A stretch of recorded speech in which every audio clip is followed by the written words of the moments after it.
Like करें, हमारे channel को सब्सक्राइब करें। হ্যালো স্টুডেন্টস, আজকে আমরা ওয়েস্ট বেঙ্গল বোর্ডের ক্লাস 9-এর ভৌত বিজ্ঞানের চ্যাপ্টার 5, যেটা হচ্ছে শক্তির ক্রিয়া, ইট ইজ কার্য, ক্ষমতা, শক্তি। ওকে, তো এই তিনটে টপিক রয়েছে বেসিক্যালি চ্যাপ্টার 5-এ। তো আমরা আজকে কার্যটা স্টার্ট করব। কার্য মানে ওয়ার্ক। ওকে, তো কার্য কি? কার্য হচ্ছে যদি কোনো বস্তুর উপর একটা বল প্রয়োগ করা হয়, ঠিক আছে, বল প্রয়োগ করার পরে ধরো এই একটা বস্তু রয়েছে কোনো, ঠিক আছে, ধরো এই বিন্দুটায় একটা বল প্রয়োগ করা হলো এই বিন্দুতে, ঠিক আছে। এবার বলটা প্রয়োগ করার ফলে ধরো বস্তুটা এদিক থেকে জাস্ট একটু এইদিকে সরে আসলো। ওকে, অর্থাৎ কী হলো, এই যে বিন্দুটা, এখন কি এই বিন্দুটা প্রথমে এই জায়গাটায় ছিল, ওকে, এখন কি ওর পজিশনটা সেম আছে? না,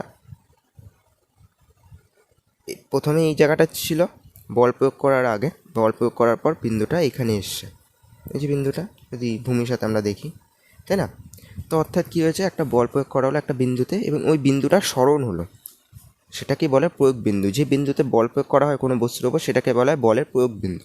ওকে, তো সেই বিন্দুটা স্মরণ হলো, এক্স্যাক্টলি কী হলো, মানে বস্তুটার এক স্থান থেকে অন্য স্থানে গেল, তার একটা স্মরণ হলো। ওকে, তখন বলা হবে যে প্রযুক্ত বল কার্য সম্পূর্ণ করেছে। ওকে, তো কোনো একটা বল প্রয়োগ করলে প্রয়োগ বিন্দু স্মরণ হতে হবে, তাহলে গিয়ে সেটাকে কার্য বলে গণ্য করা হবে। ওকে, আদারওয়াইজ সেটাকে কার্য হিসেবে গণ্য করা হবে না। ওকে, তো নেক্সট আমরা দেখি কার্যের মাত্রা ও একক। ওকে, দেখো কী আছে, কোনো বস্তুর উপর বল প্রয়োগ করলে যদি প্রয়োগ বিন্দু স্মরণ হয়, তাহলে আমরা কী লিখতে পারি? কার্য মানে আমরা লিখতে পারি কোনো বস্তুর ওপর বল প্রয়োগ করা হলে, মানে একটা বল প্রয়োগ করা হচ্ছে, দ্যাট ইজ প্রযুক্ত বল, ইন্টু আর কি আছে, প্রয়োগ বিন্দু একটা স্মরণ হচ্ছে, তাহলে আমরা এটা লিখতে পারি এখান থেকে কার্য ইকুয়ালস টু কী দাঁড়াচ্ছে, প্রযুক্ত বল ইন্টু স্মরণ। এটা মানে হচ্ছে গিয়ে কার্য। ওকে, প্রযুক্ত বল মানে, আচ্ছা, কার্যকে ডিনোট করা হয় ডাব্লু দিয়ে, দ্যাট ইজ ওয়ার্ক। ওকে, প্রযুক্ত বল মানে আমরা জানি এফ, সেকেন্ড চ্যাপ্টারে আমরা দেখেছিলাম এফ, আর স্মরণকে ডিনোট করে ডি। এই যে ফর্মুলাটা, এটা থেকে বেসিক্যালি অনেক গাণিতিক প্রশ্ন এসে থাকে। ওকে, তো আমরা লাস্টে দেখবো যে ওকে, তো এবার এখান থেকে আমরা একক নির্ণয় করি, ফার্স্টে মাত্রাটা নির্ণয় করি আমরা। তো কি এফ মানে কি? বল, বলের মাত্রা কি? M L T two the power -2, আমরা অনেক আগেই জেনেছি এটা একদম। আর ডি হচ্ছে স্মরণ, স্মরণ মানে কি? দৈর্ঘ্য, দ্যাট ইজ লেন্থ, এল। ওকে, তো কী দাঁড়াচ্ছে, ওয়ার্কের মাত্রা এম, এল আছে এখানে, এখানে আরেকটা এল, তাহলে এল ইন্টু এল হল কী হবে, L square, that is L to the power 2 বা এল স্কোয়ার টি -2। এটা হচ্ছে গিয়ে কার্যের মাত্রা। ওকে, এবার আমরা কাজের একক দেখি। ওকে, তো কাজের একক বেসিক্যালি এখান থেকে লেখা হয়, তো এসআই একক। দেখো কী দাঁড়াচ্ছে, এফ ইন্টু ডি আছে, এখান থেকেও লেখা যেতে পারে, কিন্তু ব্যবহারিক সুবিধার জন্য আমরা এটাও আগে দেখেছিলাম, মানে যখন মাত্রা থেকে অনেক কিছু কিছু রাশি এক্সেপশন আছে যে মাত্রা থেকে এগুলো মানে ব্যবহারিক ক্ষেত্রে একটু কমপ্লিকেটেড হয়ে থাকে। তো বেসিক্যালি প্র্যাকটিক্যাল ক্ষেত্রে ইউজগুলোকে ইজি করার জন্য বেসিক্যালি এখান থেকে লেখা, মানে এখান থেকে জাস্ট আমরা বলের একক আর স্মরণ একক দিয়ে নির্ণয় করতে পারবো। ওকে, তো বলের এসে একক কি, নিউটন। ওকে, নিউটন ইন্টু মানে জাস্ট হাইফেন দিয়ে লেখে, আর ডি দ্যাট ইজ স্মরণ, ডিসপ্লেসমেন্ট। তো স্মরণের এসে একক কি, মিটার, তো নিউটন মিটার। এই যে নিউটন মিটার রয়েছে, এটাকে একভাবে বলে, অর্থাৎ এক কথায় এটাকে বলে বেসিক্যালি জুল। ওকে, এবার সিজিএস একক, আমরা এখান থেকে কি সিজিএস কী দেবে, নিউটন, তো বলের সিজিএস একক ডাইন সেন্টিমিটার, ডাইন সেমি। এটাকে আবার বলে আর্ক। ওকে, তো নিউটন মিটার জুল, ডাইন সেমি, আর্ক।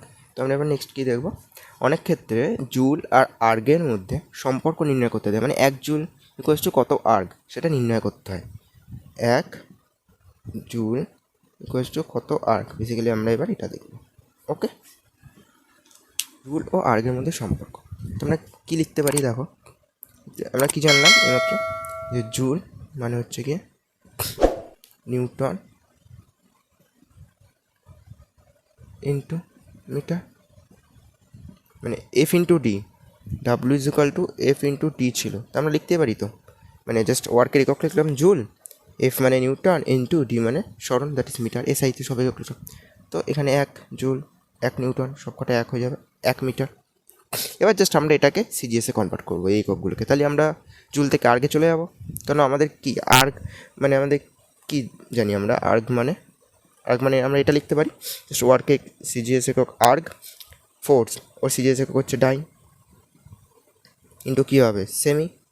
তো আমাদের জাস্ট নিউটনটাকে ডাইনে নিতে হবে, মিটারটাকে সেন্টিমিটার নিতে হবে, তাহলে আমরা আর্গ পেয়ে যাবো। তো দেখো 1 নিউটন মানে কত ডাইন, আমরা জেনেছিলাম সেকেন্ড চ্যাপ্টারে 10⁵ ডাইন। এটা কী করে আসছে সেটা সেকেন্ড চ্যাপ্টারে তোমরা দেখিয়েছিলাম, তো তোমরা যদি সেটা এই জায়গাটা না বুঝতে পারো তাহলে তোমরা সেই ক্লাসটা একটু চেক আউট করে নিও, ওকে। আচ্ছা 1 মিটার মানে কত সেন্টিমিটার, দ্যাট ইজ 100 সেন্টিমিটার, ব্যাস চলে আসলো। এবার দেখো 10⁵ ইন্টু 100 মানে আমরা কী লিখতে পারি 10² মানে 100। আচ্ছা এবার ডাইন ইন্টু সেমি পড়ে আছে, এখানে শুধু এইটুকু পার্ট পড়ে আছে, এইটুকু পার্ট মানে কি আর্ক, ওকে। তাহলে কী হচ্ছে, সূচকের নিয়ম অনুসারে গুণ থাকলে যদি সংখ্যা একই থাকে তাহলে কী হয়, পাওয়ারগুলো জাস্ট প্লাস হয়, তাহলে 5 আর 2 7, 10⁵ আর্ক, 1 জুল মানে। তো 1 জুল মানে কত আর্ক, এটা থেকে অনেক শর্ট প্রশ্ন দেয় বা অনেক ক্ষেত্রে এটাকে সম্পর্ক নির্ণয় করতে দেয় 2 মার্কসের মতো ওরকম, ওকে। আর অনেক ক্ষেত্রে শর্ট প্রশ্ন এসে থাকে যে 1 জুল মানে কত আর্ক এরকম, ওকে। তো 1 জুল মানে 10⁵ আর্ক কীভাবে আসছে এই যে, তখন এভাবে করে দেখিয়ে দিতে হবে যে সম্পর্ক নির্ণয় করতে দেয় 2 মার্কসে, ওকে। নেক্সট আমরা দেখব কার্যের প্রকারভেদ বা টাইপস অফ ওয়ার্ক, ওকে। তো বেসিক্যালি কার্য 2 প্রকার হয়ে থাকে, একটা হচ্ছে বলের দ্বারা কার্য, সেকেন্ড হচ্ছে গিয়ে বলের বিরুদ্ধে কার্য, ওকে। বলের দ্বারা কার্য ও বলের বিরুদ্ধে কার্য, তো আমরা এবার এই দুটো ডিটেলসে দেখি কোনটা কী, ওকে। বলের দ্বারা কার্য, বলের দ্বারা কার্য কখন হয়, যখন বলের পরিবিন্দুর সরণ বলের অভিমুখে হয়, অর্থাৎ এই যে বস্তু ধরো একটা, ঠিক আছে, ধরো এই বিন্দুতে বল প্রয়োগ করা হচ্ছে, বলের একটা দিক আছে, মান আর দিক উভয় আছে, বল একটা ভেক্টরের সামনে জেনেছি, তো বলে একটা নির্দিষ্ট অভিমুখও থাকবে বা দিক থাকবে যাই বলবে তোমরা। তো বলটা ধরো এই দিকে প্রয়োগ হচ্ছে ফ্রম এ টু বি, ধরো এটা এ দিক, এটা ধরো বি দিক, তাহলে এ থেকে বি এর দিকে বল প্রয়োগ হচ্ছে, ওকে। তো এবার যদি প্রয়োগ বিন্দুটার সরণ যদি এ থেকে বি এর দিকেই হয়, তাহলে আমরা তখন বলবো যে কার্য যেটা সম্পন্ন হয়েছে সেটা হচ্ছে কি বলের দ্বারা কার্য, ওকে। বল প্রয়োগ করা হলো এ থেকে বি এর দিকে, যদি প্রয়োগ বিন্দুটার সরণ যদি এ থেকে বিয়েই হয়, অর্থাৎ বস্তুটা যদি বেসিক্যালি এই দিকে চলে আসে, দেখো বিন্দুটা প্রথমে এই দিকে ছিল, পরে কোথায় চলে এসছে এই দিকে, অর্থাৎ এর দিকে ছিল, এ থেকে বিয়ের কাছে চলে গেছে, মানে এ থেকে বিয়ের দিকে যাচ্ছে, বলও প্রয়োগ কীভাবে হয়েছে, এ থেকে বিয়ের দিকে বল প্রয়োগ হয়েছে, অর্থাৎ বল যেদিকে প্রয়োগ করা হয়েছে বলের প্রয়োগ বিন্দুর সরণও সেই দিকে হয়েছে একই দিক, তখন তাকে বলা হবে বলের দ্বারা কার্য, ওকে। এবার এর এক্সাম্পল, এর সবথেকে ভালো এক্সাম্পল হলো যখন ধরো কোনো একটা জিনিস ওপরে ছোড়া হলো, ঠিক আছে, এবার ওপর থেকে নিচে পড়ছে, ধরো একটা বস্তু আকাশের দিকে ছোড়া হলো, ধরো একটা বল আকাশের দিকে ছোড়া হলো, এবার একটা টাইমে তো নিচে নেমে আসবে, নিচে নেমে কেন আসে আমরা জানি, সেই মাধ্যাকর্ষণ শক্তি সেই আইজ্যাক নিউটন আবিষ্কার করেছিল, যাই হোক। তো মাধ্যাকর্ষণ শক্তি রয়েছে একটা,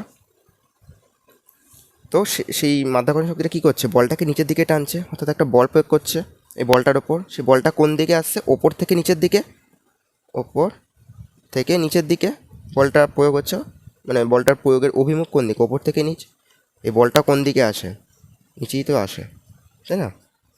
তো সেক্ষেত্রে আমরা বলতে পারি যখন একটা কোনো বস্তু ওপর থেকে নিচের দিকে আসতে থাকে পৃথিবীর অভিকর্ষ বল দ্বারা আকৃষ্ট হয়ে, তখন বস্তুটায় বলের দ্বারা কার্য সৃষ্টি হয় বা বস্তুতে যে কার্য উৎপন্ন হয় সেটা বলের দ্বারা কার্য, ওকে। বলের বিরুদ্ধে কার্য, বলের বিরুদ্ধে কার্য দেখিয়ে বোঝা যাচ্ছে অপোজিট হবে বলের দ্বারা কার্য, এক্স্যাক্টলি যখন বলের প্রয়োগবিন্দুর সরণ বলের বিপরীতে হয়, অর্থাৎ কোনো একটা বস্তু রয়েছে, ঠিক আছে, বল প্রয়োগ করা হলে এখানে ধরো এটা এ, এই জায়গাটা বি, এ থেকে বি এর দিকে বল প্রয়োগ করা আছে, কিন্তু সরণ যেটা সেটা এ থেকে বিতে না হয় বি থেকে এর দিকে হচ্ছে, তাহলে সেক্ষেত্রে বলা হবে বলের বিরুদ্ধে কার্য। এবার এটা এইভাবে দেখে মনে হতে পারে তোমাদের যে এটা বাস্তবে কী করে সম্ভব, এটা তো পসিবল না, কারণ আমরা বল প্রয়োগ করছি এ থেকে বি এর দিকে, মানে ধরো বস্তুটাকে আমরা ঠেলছি এ থেকে বি এর দিকে, তাহলে বস্তুটা তো উচিত এ থেকে বির দিকেই যাওয়া, বস্তুটা কী করে বি থেকে এর দিকে আসছে। তো এটা বেসিক্যালি দেখো, একটু আগে আমি একটা এক্সাম্পল দিলাম যে বল আকাশে ছোড়া হলো, ওপর থেকে নিচে নেমে আসছে। এবার ওপর থেকে নিচে নেমে আসছে, এর আগে কী করা হয়েছিল, বলটাকে ওপরে ছোড়া হয়েছিল, অর্থাৎ বলটাকে ফার্স্টে নিচ থেকে ওপরে ছোড়া হয়েছিল। ওকে, বলটা নিচ থেকে ওপরের দিকে যাচ্ছে, তারপর তো ফিরে আসবে। তবে এই জায়গাটা ভাবো, এখনও তো মাধ্যাকর্ষণ শক্তি রয়েছে, তাই না? তো সেই মাধ্যাকর্ষণ শক্তিটা কোথায় ক্রিয়া করছে, মানে কীরকমভাবে ক্রিয়া করছে, সেমভাবেই ক্রিয়া করবে, ওপর থেকে নিচের দিকেই ক্রিয়া করবে মাধ্যাকর্ষণ শক্তি বা অভিকর্ষ। বল থেকে নিচে, ওপর থেকে নিচে অভিকর্ষ বল ক্রিয়া করছে, কিন্তু তাও বলটা নিচ থেকে ওপরের দিকে তো যায়, তার মানে বলটা কী করছে, অভিকর্ষ বলের বিরুদ্ধে কাজ করছে। তো এইভাবে বলের বিরুদ্ধে কার্য সৃষ্টি হয়েছে। ওকে, নেক্সট হচ্ছে কখন বল কার্য করে না, এরকম ধরনের কোশ্চেন এসে থাকে। ওকে, তো একটা বল কখন কার্য করবে না, যদি বল প্রয়োগ করার পর বলের প্রয়োগ বিন্দু স্মরণ না হয়, বলের প্রয়োগ বিন্দু স্মরণ না হলে কার্য হবে না, হ্যাঁ, সে বলটা কোনো কার্য সম্পন্ন করতে পারবে না যদি প্রয়োগ বিন্দু স্মরণ না হয়। একটা বস্তুর ওপর বল প্রয়োগ করা হলো, ঠিক আছে, তো বস্তুটা কোথাও নড়লই না, অর্থাৎ এই প্রয়োগ বিন্দুটা কোনো স্মরণই হলো না, তাহলে কি কার্য সম্পন্ন হবে না? তাহলে কী হয়ে যাচ্ছে, ডাব্লিউ ইজ ইকুয়াল টু আমরা এফ ইন্টু ডি জানি, এফ ধরো একটা কোনো ভ্যালু রয়েছে, ঠিক আছে, প্রয়োগ করা হচ্ছে, ডি এখানে কী হয়ে যাচ্ছে, ডি এখানে জিরো হয়ে যাচ্ছে, তাহলে কি এফ ইন্টু জিরো মানে কি জিরো যাচ্ছে, W equals to zero. Okay, next হচ্ছে যখন বলের অভিমুখ ও স্মরণের অভিমুখ পরস্পর লম্ব থাকবে,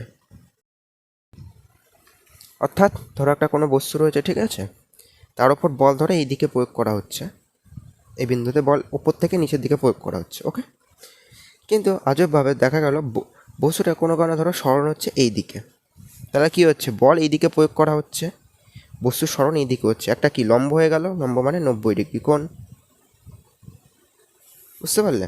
তো বলের অভিমুখ আর স্মরণের অভিমুখ যখন পরস্পরের লম্ব হবে, এই যে বলের অভিমুখ, এটা স্মরণের অভিমুখ পরস্পর লম্ব, দ্যাট ইজ 90 ডিগ্রি, তখন কোনো কার্য হবে না।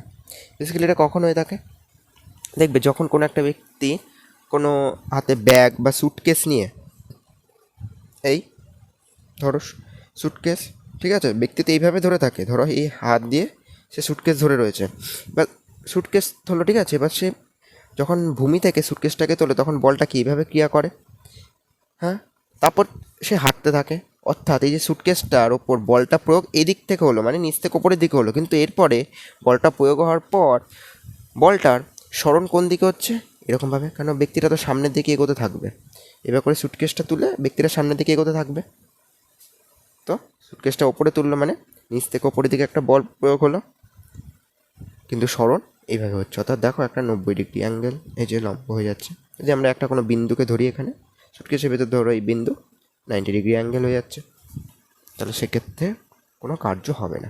ওকে, নেক্সট আমরা কিছু ম্যাথামেটিক্যাল প্রবলেম দেখবো, একদম ইজি, ঠিক আছে, অত কোনো কঠিন এই চ্যাপ্টার থেকে আসে না। ওকে, দেখো আমি জাস্ট কিছু এক্সাম্পল দেখাচ্ছি, 2-3টে এরকম ধরনের তোমাদের বেসিক্যালি কোশ্চেন আসতে পারে, সব ওই W is equal to F into D এই ফর্মুলাটা থেকে। ওকে, তো কী বলেছে, একটি বস্তুর ওপর 2 নিউটন বল প্রয়োগ করা হলো, বল প্রয়োগে কী হলো 50 সেন্টিমিটার স্মরণ হলো, তো ডাব্লু কত, মানে ওয়াট, কৃতকার্যের মান নির্ণয় করতে বলেছে। তো ফার্স্টে আমাদের কী উচিত, এই ধরনের অঙ্ক ফিজিক্যাল সায়েন্সে আমাদের দেখা উচিত সব কটা যে রাশি দিয়েছে সেগুলোর এককটা একই পদ্ধতিতে আছে না আলাদা পদ্ধতিতে আছে। তো দেখো বলের একক দিয়েছে এখানে নিউটন, এন মানে নিউটন, নিউটন বলের কোন পদ্ধতিতে একক, এসআই। তারপর স্মরণের একক কী দিয়েছে, সেন্টিমিটার, সেন্টিমিটার হচ্ছে স্মরণের সিজিএস একক, তো একক এখানে সেম নিতে তবে আমাদের কী করতে হবে, হয় নিউটনটাকে ডাইনে নিতে হবে, মানে এসআই থেকে সিজিএস নিতে হবে বলের এককটাকে, আর সেন্টিমিটারটাকে মিটাই নিতে হবে, মানে সিজিএস থেকে এসআইতে যেতে হবে। তো আমরা সিজিএস থেকে এসআইতে যাই, ইজি হবে। তো আমরা কী জানি, এফ কত বলেছে, এফ মানে বলেছে 2 newton. Okay, D 50 centimetre equals to কী হবে, 1 সেন্টিমিটার মানে 1 মিটার মানে 100 সেন্টিমিটার, এটা আমরা ঘুরিয়ে করি, 100 সেন্টিমিটার মানে 1 মিটার, মানে আমরা ছোটো থেকে বড়তে যাচ্ছি তো 100 দিয়ে ভাগ হবে, এটা তোমরা অনেক আগেই জেনেছো এই পদ্ধতিগুলো। ওকে, তো এটাকে বেসিক্যালি যদি কাটাকুটি করায় এখানে 0 0 কাটবে, 5 দিয়ে কাটলে এখানে 1, বেসিক্যালি 1 আর 2 হাফ পড়ে থাকছে, ঠিক না? তো ডি মানে হাফ বেরোলো আর এফ মানে 2 বেরোলো। তো এবার আমরা কৃতকার্য that is W equals to কী লিখতে পারি, এফ ইন্টু ডি, আমরা এটা জানি। এফ মানে 2 ইন্টু এখানে কত পেলো আমাদের, আচ্ছা এখানে মিটার হবে, হাফ, আর এখানে কী হচ্ছে নিউটন ইন্টু মিটার হচ্ছে, দ্যাট ইজ জুল। তো এখানে একটা জে, এখানে 2 দিয়ে কাটে, তো কৃতকার্যের পরিমাণ কত, 1 জুল। ওকে, এই হলো। নেক্সট কোশ্চেনটা দেখো কী বলেছে, একটি বস্তুকে বল প্রয়োগ করে 100 সেমি সরাতে 400 আর্গ কার্য করা হলো। ওকে, তো এফ কত, মানে প্রযুক্ত বলের মান চেয়েছে। তো আমাদের নিয়ম ফার্স্টই বললাম, প্রথমে দেখতে হবে এককগুলো সেম পদ্ধতিতে আছে নাকি আলাদা পদ্ধতিতে আছে।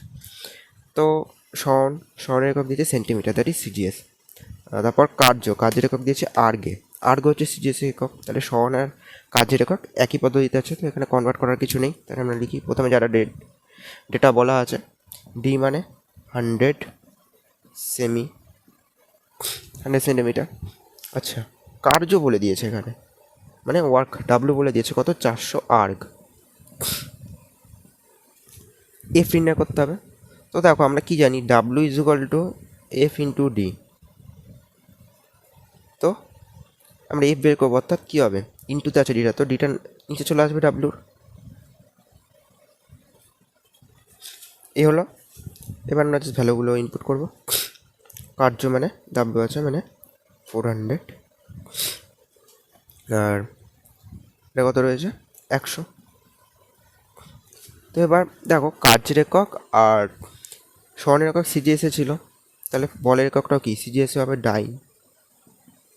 এটাকে এই কার্ডটায় যদি করা হয় তাহলে কত হচ্ছে, 4/1 মানে 4 ডাইন জাস্ট।